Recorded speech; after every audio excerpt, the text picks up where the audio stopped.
Hi friends, welcome to ஹரிமதி சமையல். இன்றைக்கி ரொம்ப சூப்பரான ஒரு வெயிலுக்கு ரொம்பவே அட்டகாசமான ஒரு டிஷ் பார்க்க போகிறோம். வாங்க அது எப்படி செய்யுதுன்னு பார்த்துடலாம். நம்ம களி செய்கிறதுக்கு நொய் அரிசியில் தான் செய்வாங்க. ஸோ அது இல்லை அப்படின்னா நீங்கள் ஒரு கப் அளவுக்கு அரிசி எடுத்து சாப்பாடு செய்கிற அரிசியை நல்லா கழுவி வச்சுருங்க. அது ஒரு மிக்ஸி ஜாரில் போட்டு கொஞ்சம் கொரப்பாக அரைச்சிக்கலாம். பாருங்கள், இந்த மாதிரி கொரப்பாக நல்லா அரைச்சி எடுத்துக்கலாம். இப்போ கொஞ்சம் சுட தண்ணி வச்சு ஒரு தேவையான அளவு, அதாவது ஒரு 2 சொம்பு தண்ணி வச்சு கொஞ்சம் நல்லா சூடு பண்ணிக்கோங்க. அது கொதிக்கும் போது நம்ம அரைச்சி வச்ச அரிசியை எல்லாம் சேர்த்துக்கலாம். சேர்த்து நல்லா வேக வைப்போம். இப்போ நான் அதுக்குள்ளே இந்த குழம்புக்காக நேற்றே நைட்டே மொச்சப்பயிறு ஊற வச்சுட்டேன். அது இப்போ வேக வச்சிடலாம். இப்போ பாருங்கள், நம்ம அரைச்சி போட்ட இந்த அரிசி நல்லா கொதிக்க ஆரம்பிச்சிருச்சு. நல்லாவே வெந்துடுச்சு பாருங்கள். குழைய நல்லா மிக்சியில் எப்படியும் 1 போட்டோம்னா நல்லா நமக்கு நொய் மாதிரியே வந்துடும். நல்லா வெந்துடுச்சு. பிடிச்சி பார்த்தா இப்படி பாருங்கள், நல்லா மசியுது. இப்போது இந்த கூழுக்கு ஆல்ரெடி நேற்று முந்தின நாள் மார்னிங்கே மாவை நல்லா தண்ணியில் சாதம் வடித்த தண்ணியில் போட்டு நல்லா மிக்ஸ் பண்ணி வெயிலில் வச்சுருப்போம். ஸோ அதை இப்போ இந்த அரிசியில் ஊற்றிக்கலாம். நல்லா காலையில் வச்சோம்னா நல்லா வெயிலில் புளிச்சு வந்திருக்குங்க மாவு. இப்போது நைட்டு செய்கிறதுக்கு நல்லா சூப்பராக இருக்கும். நான் நைட்டு செய்யலை, காலையில் தான் செஞ்சுருக்கேன். நல்லா புளிச்சிருக்கும் இல்லைங்களா, அதனால் டைரெக்டாக நான் காலையிலே செஞ்சுட்டேன். இப்போ இது நல்லா ஊற்றி நல்லா மிக்ஸ் பண்ணி வச்சுக்கலாம். கிளறிட்டே இருக்கணுங்க, இல்லைன்னா கெட்டியாகிடும் மாவு. ஸோ நல்லா ஸ்லோவில் வச்சுட்டு நல்லா கிண்டி விடுங்க. இந்த மாவு நல்லா வேகணும். நம்ம கிண்டி விடுறதில்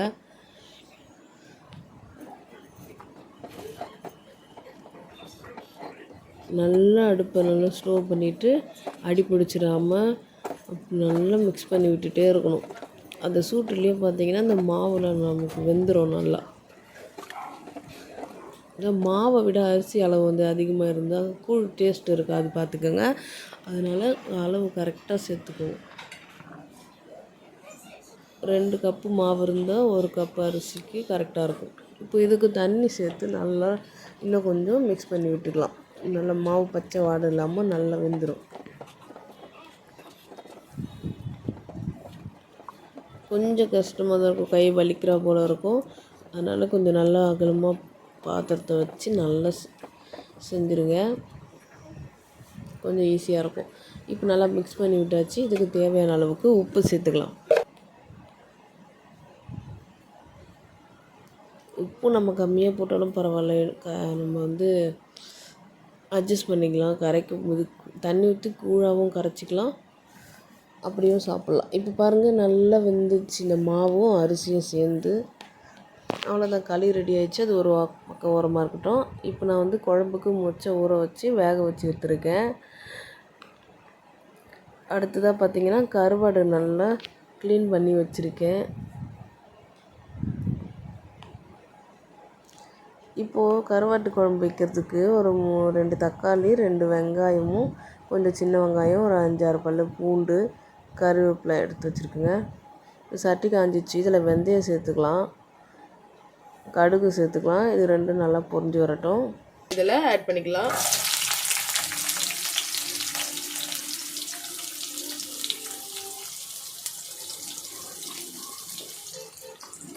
நறுக்கி வச்சுருக்க எல்லா வெங்காயமுமே நம்ம இதில் ஆட் பண்ணிக்கலாம். இப்போ இந்த வெங்காயம் எல்லாத்தையும் நம்ம கலரி விட்டுக்கலாம்.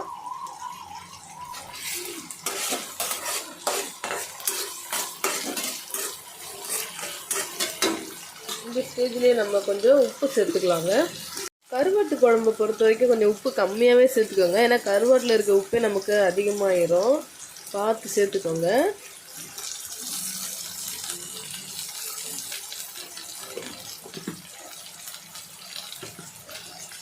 இதையுமே நம்ம நல்லா கிளறி விட்டுடலாம். வெங்காயத்தில் உப்பு சேர்க்கும் போது பார்த்திங்கன்னா ரொம்ப சீக்கிரமாக நமக்கு நல்லா வதங்கி வந்துடுங்க. இந்த வெங்காயம் கொஞ்சம் டைம் சேவ் பண்ணும், அதனால தான்.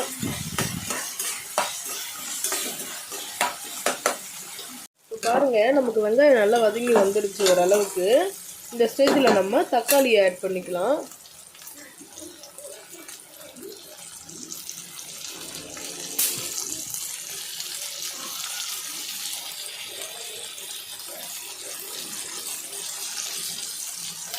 எல்லா தக்காளியுமே இதில் ஆட் பண்ணிக்கோங்க.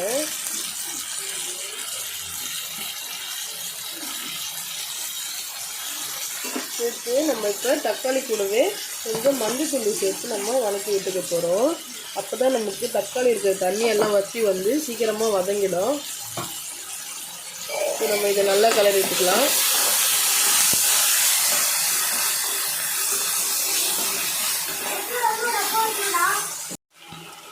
பாருங்கள், நல்லா தக்காளி நல்லா மசிஞ்சு நல்லா நமக்கு வந்துடுச்சு பாருங்கள். இந்த தண்ணியெல்லாம் போயிட்டு இந்த ஸ்டேஜில் நம்ம பூண்டை கொஞ்சம் தட்டி போட்டுக்கலாங்க குழம்புல. இப்போ ரொம்பவே நமக்கு வாசனையாக நல்ல மணமாக இருக்குங்க.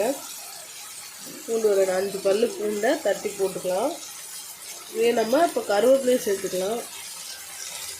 ரெண்டையுமே சேர்த்து நல்லா கிளறி விட்டுடலாங்க.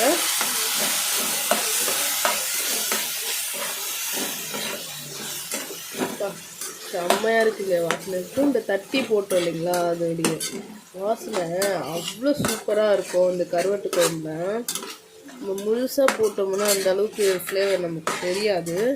லாஸ்ட்டாக நம்ம தட்டி போடும் போது அந்த பூண்டுடைய வாசனை எல்லாம் செம்மையாக இருக்கும்.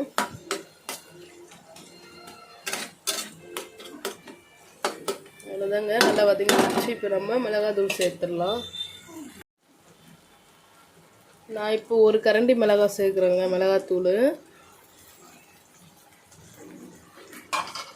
இது என்னுடைய மிளகாத்தூள் டப்பாவிலேருந்து இருக்குது கரண்டி.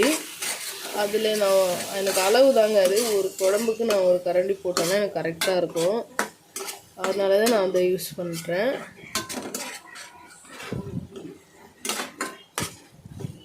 இப்போ நல்லா வதங்கிடுச்சு. இப்போ நம்ம நல்லா கழுவி ஊற வச்சு வேக வச்ச மொச்சக்கொட்டையை இதில் நம்ம சேர்த்துக்கலாங்க.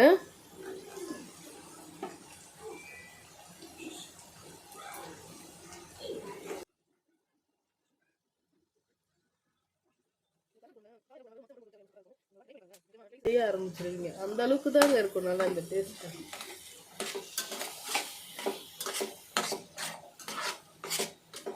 அவ்வளோதாங்க. இப்போ நம்ம தண்ணி ஆட் பண்ணிக்கலாம்.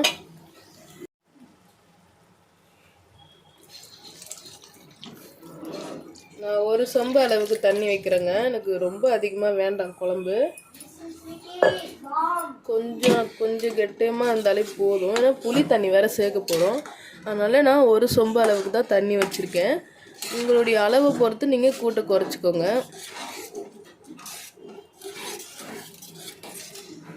சரிங்களா, வீட்டில் அரைச்ச தூள் எவ்வளோ சூப்பராக இருக்குது கலரு குழம்பு.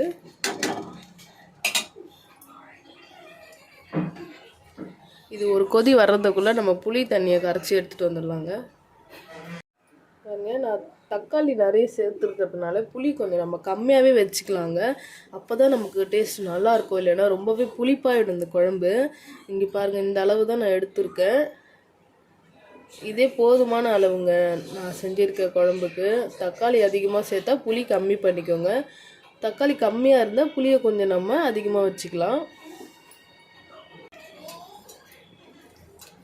கொதிக்கும் போது பாருங்களேன், இந்த மொச்சை பயிரோட வாசனையே நல்லா இருக்குது. இது நம்ம கருவாட்டு கூட சேர்ந்து சாப்பிடும் போது ரொம்ப அட்டகாசமாக இருக்குங்க இந்த குழம்பு. காயே தேவையில்லைன்னா பாருங்களேன், வெறும் இந்த மொச்சையை போட்டு செஞ்சாலே போதுங்க. அவ்வளோ டேஸ்ட்டாக இருக்கும் இந்த மொச்சை பயிறு கருவாட்டு குழம்பு. அதுவும் நம்ம களியோடு வச்சு சாப்பிடும் போது கேட்கவா வேணும், அவ்வளோ சூப்பராக இருக்குங்க டேஸ்ட்டு. எடுத்து வச்சுருக்க புளி தண்ணியை இதில் சேர்த்துக்கலாம்.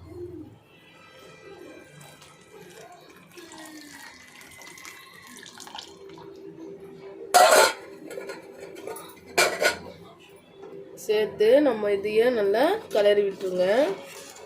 ஏன்னா நான் தண்ணி கம்மியாக வச்சுருக்கேன், அடி பிடிச்சிரும்.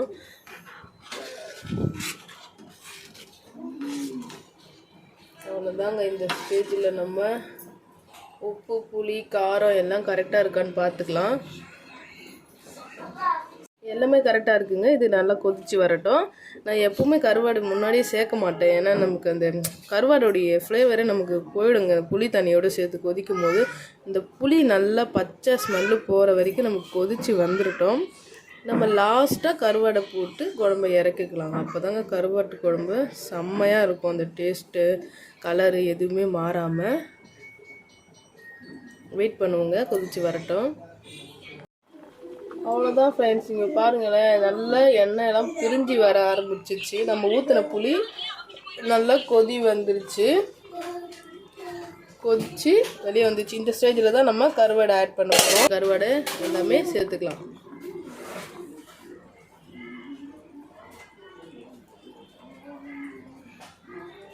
நான் ஒரு வாழை கருவாடை முழுசாக கட் பண்ணி எடுத்து வச்சுருக்கேங்க, அதுதான் நான் சேர்த்துருக்கேன்.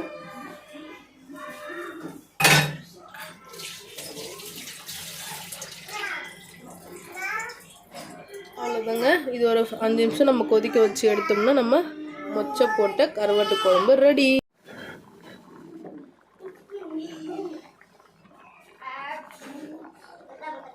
எல்லாம் வெந்து வந்துடுச்சு பாருங்க. இதை நம்ம ஆஃப் பண்ணிக்கலாங்க. இப்போ நம்ம கருவாட்டு குழம்பு சாப்பிட்றதுக்கு ரெடி ஆகிடுச்சுங்க.